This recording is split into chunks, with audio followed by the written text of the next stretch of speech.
بسم اللہ الرحمن الرحیم یا ایہا الذین آمنوا اتقوا اللہ ولتنظر نفس ما قدمت لغد واتقوا اللہ ان اللہ خبیر بما تعملون۔ اے ایمان والو، اللہ سے ڈرتے رہو اور ہر شخص کو دیکھنا چاہیے کہ اس نے کل یعنی آخرت کے لیے کیا سامان بھیجا ہے، اور ہم پھر کہتے ہیں کہ اللہ سے ڈرتے رہو، بے شک اللہ تمہارے سب اعمال سے خبردار ہے۔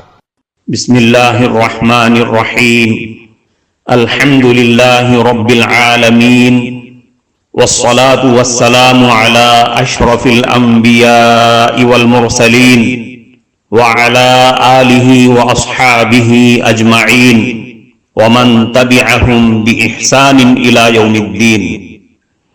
قابل صد احترام حضرات شائقین و شائقات سچا پیغام، السلام علیکم ورحمۃ اللہ وبرکاتہ۔ آج کی محفل میراث النبی کے نورانی پروگرام میں آپ کا استقبال ہے۔ اہلا و سہلا مرحبا۔ ہم آپ تمام حضرات و مستورات کا خیر مقدم کرتے ہیں۔ محترم حضرات و خواتین، تعلیم کا آغاز ہو رہا ہے۔ سب سے پہلے آداب تعلیم کا لحاظ کرتے ہوئے تعلیم کی طرف متوجہ ہو جائیں۔ پورے دھیان سے سننا، عمل کی نیت سے سننا اور تبلیغ کی نیت سے سننا، یعنی سنی ہوئی باتیں دوسروں تک پہنچانے کے جذبے سے سننا۔ چند خاص آداب تعلیم ہیں، امید ہے کہ آپ حضرات ان آداب کا ضرور خیال رکھیں گے۔ جزاکم اللہ۔ بسم اللہ الرحمن الرحیم۔ حضرت لوط علیہ السلام کی قوم پر عذاب کا واقعہ۔ جب قوم لوط پر عذاب نازل ہوا، جن کی 6 بستیاں تھیں اور ہر بستی میں 1,00,000 کی آبادی تھی، 6,00,000 کی بستیوں کو حضرت جبریل علیہ السلام نے ایک بازو سے اٹھا لیا۔ ان کے 600 بازو ہیں، لیکن یہاں انہوں نے ایک بازو استعمال کیا۔ مفسرین لکھتے ہیں کہ 6,00,000 کی بستی کو ایک بازو سے اٹھا کر آسمان کے اتنا قریب لے گئے کہ آسمان کے فرشتوں نے اس بستی کے مرغوں اور گدھوں کی آوازیں سنی۔ وَجَعَلْنَا عَالِيَهَا سَافِلَهَا۔ پھر بستیوں کو اتنی بلندی پر لے جا کر واپس زمین پر پلٹ دیا۔ پھر اللہ تعالیٰ نے پتھروں کو ان پر برسایا اور ہر پتھر پر مجرم کا نام لکھا ہوا تھا جو اسی کو جا کر لگتا تھا۔ ان پتھروں کو حکم تھا کہ تم ان کو مار مار کر بھوسا بنا دو۔ وہ بندوق کی گولی سے بھی زیادہ زور سے لگتے تھے، یہاں تک کہ ان کا نام و نشان مٹ گیا، کیونکہ ان کا نبی انہیں منع کیا کرتا تھا کہ مردوں کے ساتھ بدفعلی حرام ہے۔ اس پر وہ کہتے تھے کہ آپ بہت پاک بنتے ہیں۔ جن فرشتوں کو اللہ تعالیٰ نے انہیں عذاب دینے کے لیے بھیجا تھا، وہ حسین لڑکوں کی شکل میں تھے۔ جب اللہ تعالیٰ عذاب دینے پر آتے ہیں تو گناہ کے اسباب کو قریب کرتے ہیں تاکہ مجرم شراب قہر پی کر بدمست ہو جائیں، پھر ان پر عذاب نازل ہوتا ہے، ورنہ اللہ تعالیٰ فرشتوں کو بدشکل میں بھیج سکتے تھے۔ اب ان ظالموں نے کہا کہ اے نبی، اپنے مہمانوں کو ہمارے حوالے کر دو، یہ بہت حسین ہیں، خوبصورت ہیں۔ آپ علیہ السلام نے فرمایا کہ مجھے رسوا مت کرو، یہ میرے مہمان ہیں۔ فرشتوں نے کہا آپ ڈرتے کیوں ہیں؟ ہم ان کو بھوسا بنانے کے لیے آئے ہیں، ہم ان کی ساری بدمستی نکال دیں گے، آپ بالکل بے فکر رہیں۔ ان پر جو بدمستی چڑھی ہوئی ہے، ہم ان پر وہ عذاب نازل کریں گے کہ ان کے جسم کے پرزے پرزے ہو جائیں گے، لیکن آپ اس سزا کو دیکھ نہیں سکیں گے۔ آپ پہلے ہی یہاں سے نکل جائیں، چنانچہ اللہ کے عذاب کو مت دیکھو، کیونکہ اگر آپ لوگ عذاب دیکھیں گے تو سب کے ہارٹ فیل ہو جائیں گے، اس لیے عذاب والی بستی کو بھی نہیں دیکھنا چاہیے۔ سرور عالم صلی اللہ علیہ وسلم جب ان بستیوں پر سے گزرتے تھے جن پر عذاب نازل ہوا تھا تو چہرے مبارک پر کپڑا ڈال لیا کرتے تھے اور فرماتے تھے جہاں اللہ کا عذاب نازل ہوا ہو اس جگہ کو دیکھو بھی نہیں۔ ایک مرتبہ ایک صحابی نے ایک ایسی ہی بستی سے پانی لا کر آٹا گوندھ لیا تو آپ صلی اللہ علیہ وسلم نے فرمایا اس آٹے کو پھینک دو، اس سے روٹی بھی مت پکاؤ، اس پانی میں بھی اللہ کے عذاب کے اثرات ہیں۔ فرمایا سواری کو تیز کر دو اور استغفار کرتے ہوئے روتے ہوئے یہاں سے گزر جاؤ۔ تو قوم لوط کا یہ انجام ہوا کہ ان پر ایسا عذاب نازل ہوا کہ وہاں نہایت کڑوے نمکین پانی کا سمندر آ گیا جہاں ایک پودا بھی نہیں اگ سکتا، اور وہ ہمیشہ کے لیے تباہ اور برباد ہو گئے۔ ان پر ذلت کی مار قیامت تک کے لیے تاریخ بن گئی۔ آج تک ان کی رسوائی کا ذکر ہوتا رہتا ہے۔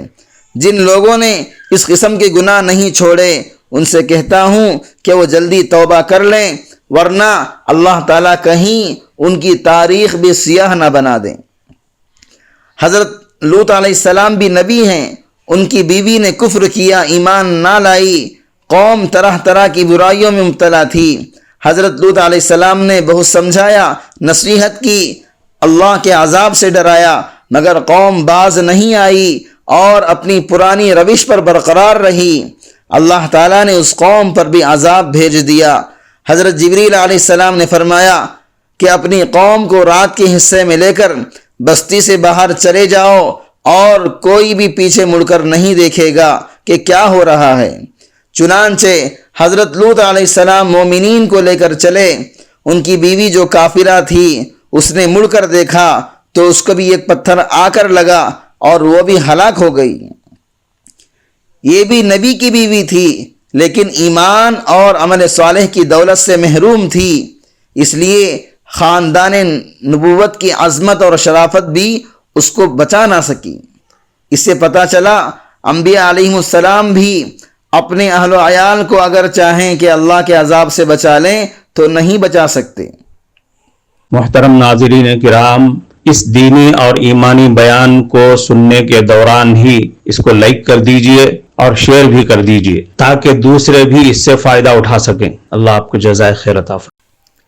حضرت نوح علیہ السلام علیہ السلام بڑے اولو العزم پیغمبر گزرے ہیں۔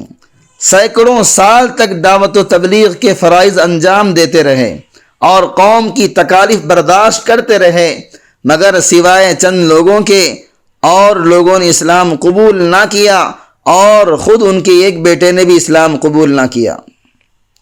بار بار قوم کی عذاب کی فرمائش پر نوح علیہ السلام نے دعا کی، بالآخر اللہ کا عذاب سیلاب کی شکل میں آیا۔ حضرت نوح علیہ السلام نے اپنے بیٹے سے کہا کہ کشتی میں سوار ہو جاؤ، مگر بیٹے نے کہا میں اونچے پہاڑ پر چڑھ جاؤں گا اور پانی سے بچ جاؤں گا۔ نوح علیہ السلام نے فرمایا لا عاصم اليوم من امر اللہ الا من رحیم، اللہ کے عذاب سے وہی آدمی بچ سکتا ہے جس پر اللہ رحم فرمائے۔ بیٹے نے باپ کی بات نہ مانی۔ وحال بینہم الموج فکان من المغرقین، حضرت نوح علیہ السلام اور ان کے کافر بیٹے کے درمیان موج حائل ہو گئی اور کافر بیٹا ڈوب گیا۔ حضرت نوح علیہ السلام نے اللہ تعالیٰ سے درخواست کی، اے میرے پروردگار، تو نے وعدہ کیا ہے کہ میرے اہل و عیال کو تو بچا لے گا، میرا بیٹا بھی میرے اہل میں سے ہے۔ تو اللہ تعالیٰ نے فرمایا انہو لیس من اہلک، اے نوح تمہارا بیٹا تمہارے اہل میں سے نہیں ہے، انہو عمل غیر صالح، اس کا عمل اچھا نہیں ہے، ٹھیک نہیں ہے۔ حضرت نوح علیہ السلام کا بیٹا خاندان نبوت سے تھا، مگر خاندانی شرافت اس کے کچھ کام نہ آئی۔ شیخ سعدی رحمۃ اللہ علیہ نے کتنی اچھی بات فرمائی۔ نوح علیہ السلام کے بیٹے نے جب بروں کی صحبت اختیار کی تو اس کی خاندانی عزت اور شرافت گم ہو گئی اور کچھ بھی کام نہ آئی۔ اسی طرح نوح علیہ السلام کی ایک بیوی کافرہ تھی جو طوفان نوح میں ہلاک ہو گئی اور خاندانی شرافت اس کے کچھ بھی کام نہ آئی۔